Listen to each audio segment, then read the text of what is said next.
Welcome back to Women of Worth, the podcast where we help women step into their confidence, break limiting beliefs, and live with purpose. Today, we're tackling a powerful topic that affects almost every woman: self-doubt and negative self-talk. That little voice in your head, the one that says you're not good enough, you don't deserve success, or you're going to fail. It's been lying to you for years.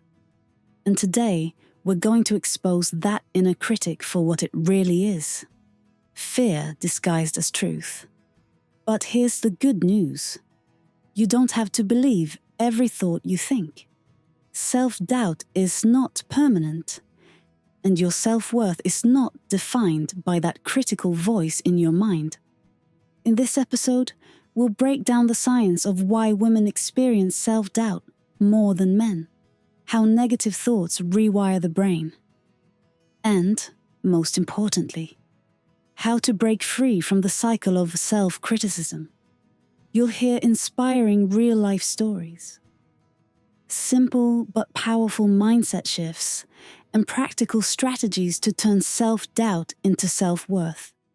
Whether it's in your career, relationships, or personal growth, this episode is designed to help you reclaim your confidence and start speaking to yourself with the kindness and respect you deserve.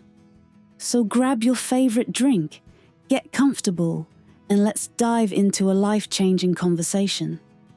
And before we start, don't forget to like this video, subscribe to our channel, and hit that bell icon so you never miss an episode filled with wisdom, empowerment, and transformation. We also want to hear from you. What's one negative thought you're ready to let go of? Drop it in the comments, and let's support each other on this journey. Let's silence the inner critic and step into the self-worth we truly deserve.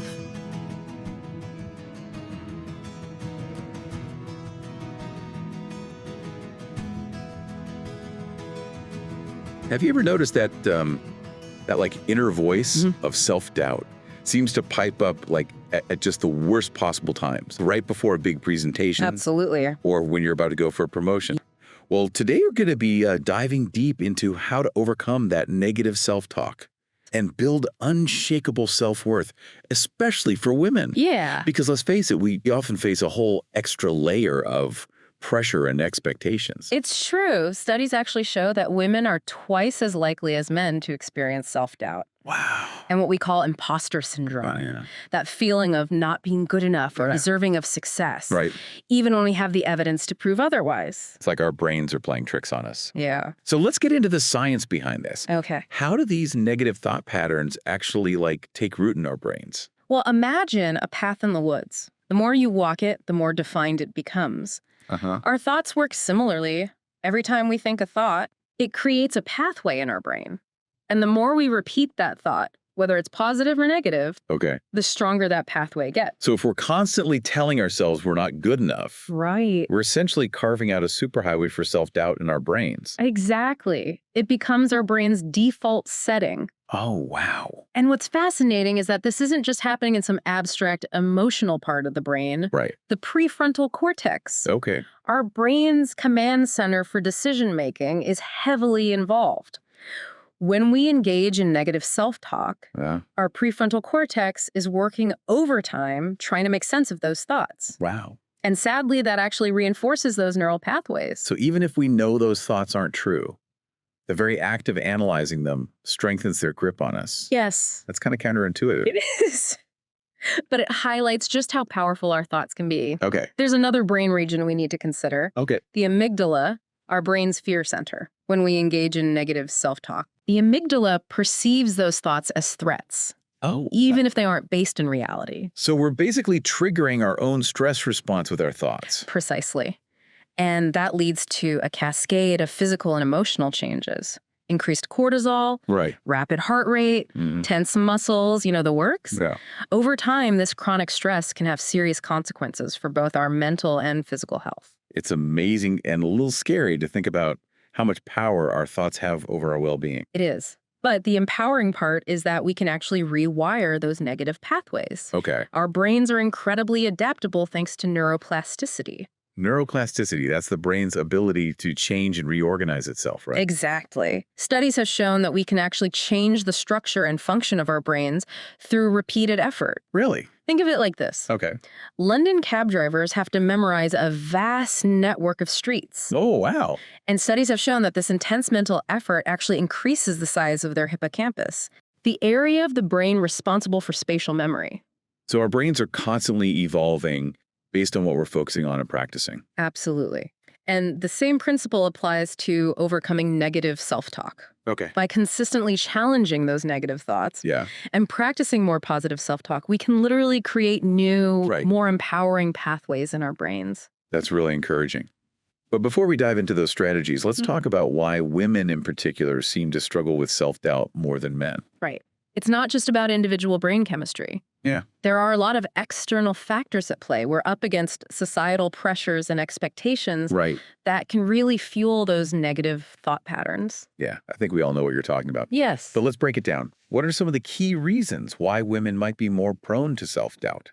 Well, one factor is cultural conditioning. Okay. Think about the messages girls often receive from a young age. We're often praised for being perfect, for being quiet, well-behaved, and pleasing others. Right. And while there's nothing wrong with being kind and considerate, this focus on perfection can lead to a deep-seated fear of failure. It's like we're set up to be people pleasers rather than go-getters. And then there's the likability trap. Okay. Studies have shown that women often feel pressured to prioritize being liked, sometimes even over pursuing their ambitions or advocating for their own needs. So we hold back, we downplay our achievements, and we're less likely to speak up for ourselves, all in the name of being likable. Exactly. And that can really undermine our confidence and make us more vulnerable to self-criticism.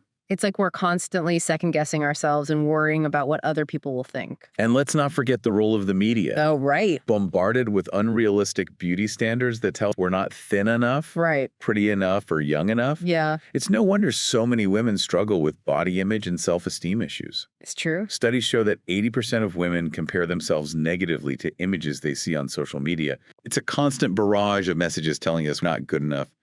No wonder it's so hard to silence that inner critic. It is. And for many women, this constant pressure to be perfect can lead to perfectionism. Yeah. And while striving for excellence is a good thing, perfectionism can be incredibly damaging. Right. It sets us up for a constant cycle of self-criticism and never feeling good enough. That's a great point. There's a big difference between striving for excellence and getting trapped in the pursuit of an unattainable ideal. Absolutely. Perfectionism is about avoiding failure at all costs. Okay. It's driven by fear. Right. Whereas striving for excellence is about growth and learning. Right. It's about embracing challenges and seeing setbacks as opportunities to improve. So how do we recognize if we've fallen into the perfectionism trap? Well, a telltale sign is that nagging feeling that nothing is ever good enough. You might find yourself constantly striving for an unattainable standard, procrastinating on projects because you're afraid of not doing them perfectly, or being overly critical of yourself and others. It sounds exhausting. It is. And I imagine it makes it even harder to overcome negative self-talk because you're constantly setting yourself up for disappointment. Exactly. Perfectionism fuels that inner critic and makes it even louder. So it's not just about changing our thoughts. It's about understanding the deeper beliefs and patterns that are driving those thoughts. You got it. It's about getting to the root of the issue. Yeah. And that's where things start to get really interesting, because once we understand those underlying beliefs and patterns, we can start to shift them. And I think it's important to acknowledge that perfectionism often masquerades as a strength, especially in women. We're praised for being detail-oriented, organized, and always going the extra mile. Right. But when those tendencies tip over into a fear of failure and an inability to accept anything less than perfect, that's when it becomes a problem. So how do we dismantle that perfectionism and create a more supportive inner environment? Because like you said earlier, our brains are constantly evolving. Exactly. And we can choose what we want to cultivate. Exactly. And one of the most effective ways to do that is to start challenging those negative thoughts. Okay. It's like weeding a garden. You have to pull out those pesky weeds, those negative self-critical thoughts, to make space for the beautiful flowers, the positive, empowering thoughts to bloom. I love that analogy. Yeah. But how do we actually challenge those thoughts? They can feel so automatic and ingrained, like they're just part of who we are. It's about becoming a curious observer of your own mind. Start paying attention to that inner critic. Okay. When a negative thought pops up, don't just accept it as truth. Okay. Pause and ask yourself a few questions. First, is this thought factually true? Often our negative thoughts are based on assumptions and fears, not reality. So it's like playing detective. Hmm. We need to gather evidence before we jump to conclusion. Exactly. Then ask yourself, would I say this to a friend? Okay. We tend to be much kinder and more compassionate to others than we are to ourselves. If you wouldn't say it to a friend, why are you saying it to yourself? You know, I catch myself doing that all the time. Yeah. I'm so quick to offer support and encouragement to my friends, but when it comes to myself, it's a whole different story. It's a common pattern, but we can change it. Yeah. And finally, ask yourself, where did this belief come from? Okay. Often our negative self-talk stems from experiences in our past. Messages we receive from parents, teachers, or society in general. So by understanding the origin of those negative beliefs, we can start to see them in a new light and question whether they're still serving us. Precisely. Once you've challenged those negative thoughts and separated fact from fiction, you can start to reframe them in a more positive and empowering light. Okay, give us an example of how that reframing process actually works. Sure. Let's say you're about to give a presentation and you catch yourself thinking, I'm going to mess this up. I'm not a good public speaker. Yeah. Instead of spiraling into a pit of self-doubt, you could reframe that thought to something like, I've prepared thoroughly and I'm passionate about this topic. I'm going to do my best, and that's all that matters. So it's about shifting from a mindset of fear and self-criticism to a mindset of confidence and self-compassion. Exactly. And the more we practice this reframing technique, the easier it becomes. We're literally rewiring our brains to think more positively about ourselves, leveraging that amazing neuroplasticity we talked about earlier. Which brings us to another powerful tool, affirmations. I personally love affirmations, but I know some people think they're a bit cheesy. What's the science behind their effectiveness? Well, research has shown that our beliefs about ourselves have a profound impact on our behavior and our ability to achieve our goals. Okay. Stanford psychologist Dr. Carol Dweck calls this the growth mindset, What? the belief that our abilities can be developed through hard work, learning, and persistence. And affirmations can be a powerful tool for cultivating that growth mindset. So by repeatedly affirming positive beliefs about ourselves, we're essentially telling our brains, hey, this is who I am, and this is what I'm capable of. Exactly. And those repeated affirmations start to create new neural pathways, shifting our default settings from self-doubt to self-confidence. So it's not just about feeling good in the moment. It's about creating lasting changes in the way we think and feel about ourselves. Precisely.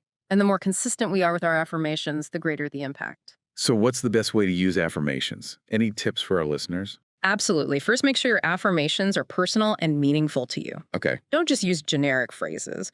Really think about the specific beliefs you want to cultivate. So for example, if I'm struggling with imposter syndrome, I might create an affirmation like, I am deserving of success and my accomplishments are a reflection of my hard work and talent. Exactly. Make it specific and relevant to your goals. Okay. And then repeat those affirmations regularly, ideally every day. Write them down, say them out loud while looking in the mirror, whatever works for you. I find it helpful to write down my affirmations and keep them somewhere I can see them throughout the day, on my desk, on my bathroom mirror, even as a lock screen on my phone. That's a great idea. The more we expose ourselves to these positive messages, the more likely they are to sink in and shift our thinking. Okay, so we've got challenging negative thoughts, reframing them, and using affirmations. Yeah. What other tools do we have in our self-worth toolkit? Well, here's a simple yet powerful one.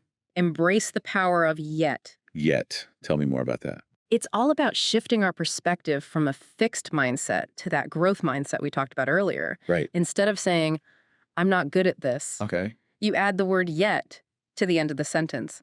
I'm not good at public speaking yet. Ah, I see. It's like giving yourself permission to be a work in progress, Mm-hmm.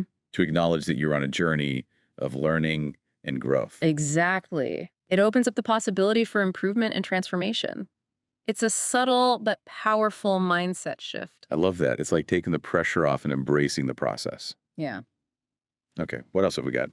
Another important strategy is to detox from negative influences in your life. Oh, this is a big one. Especially in today's world where we're constantly bombarded with messages telling us we're not good enough, thin enough, or successful enough. It's so true. And it's essential to be mindful of the information and energy we're allowing into our lives. Right. Take a good look at your social media feeds, the people you surround yourself with, and even the content you consume. So it's about creating a more supportive and uplifting environment for ourselves, both online and offline. Absolutely. If you're constantly scrolling through feeds that make you feel insecure, consider hitting that unfollow button. Yeah.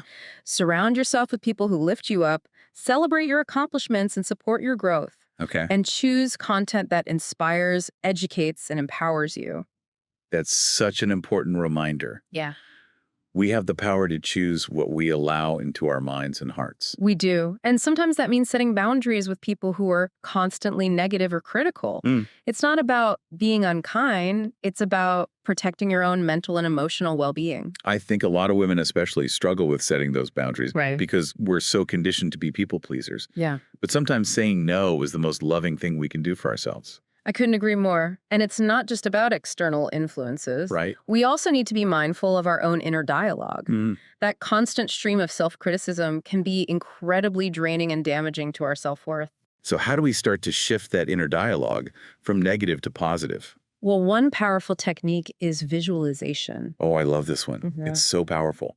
I've heard athletes use visualization to enhance their performance. They literally imagine themselves winning the race or making that amazing play. Exactly. And the same principle applies to building self-confidence and overcoming self-doubt.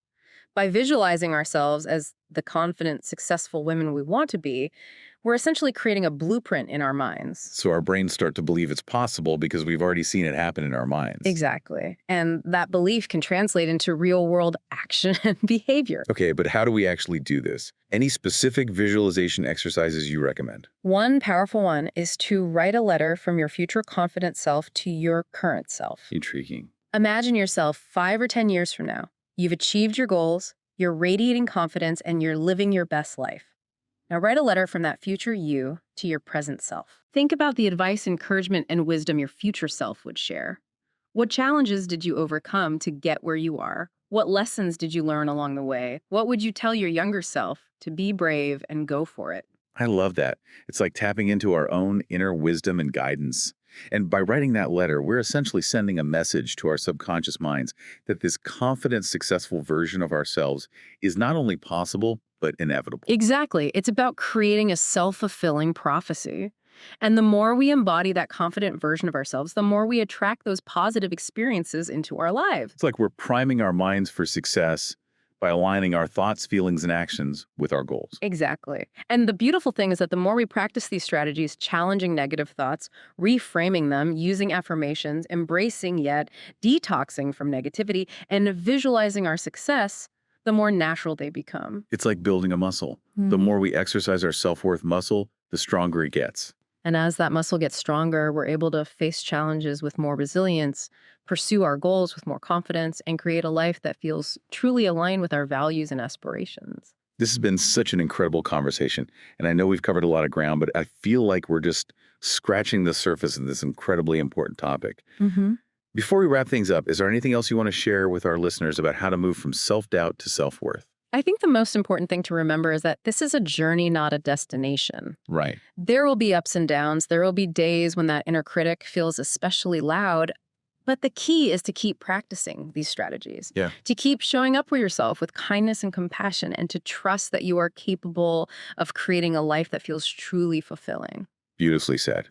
It's incredible how much power we have to shape our thoughts and in turn our reality. It really is. And I think one of the biggest takeaways for me is that this isn't about becoming some kind of relentlessly positive self-love guru who never experiences self-doubt. I agree. Self-doubt is a normal human emotion. It's part of what keeps us grounded and helps us grow. The key is to not let it run the show. Exactly. It's about recognizing those negative thoughts, challenging them, and choosing to focus on more empowering beliefs instead. Right. It's like we have this mental garden and we can choose which seeds we want to nurture. The seeds of self-doubt or the seeds of self-worth. I love that analogy. And like any garden, it takes time, effort, and consistency to cultivate those beautiful blooms. It does, but the rewards are so worth it. Imagine waking up every day feeling confident in your abilities, pursuing your goals with passion, and embracing challenges as opportunities for growth. That's the power of cultivating self-worth. And it's not just about feeling good. It's about creating a ripple effect in the world. When we believe in ourselves, we're more likely to take risks, make a difference, and inspire others to do the same. Absolutely. It's about stepping into our full potential and creating a life that feels truly aligned with our values and aspirations.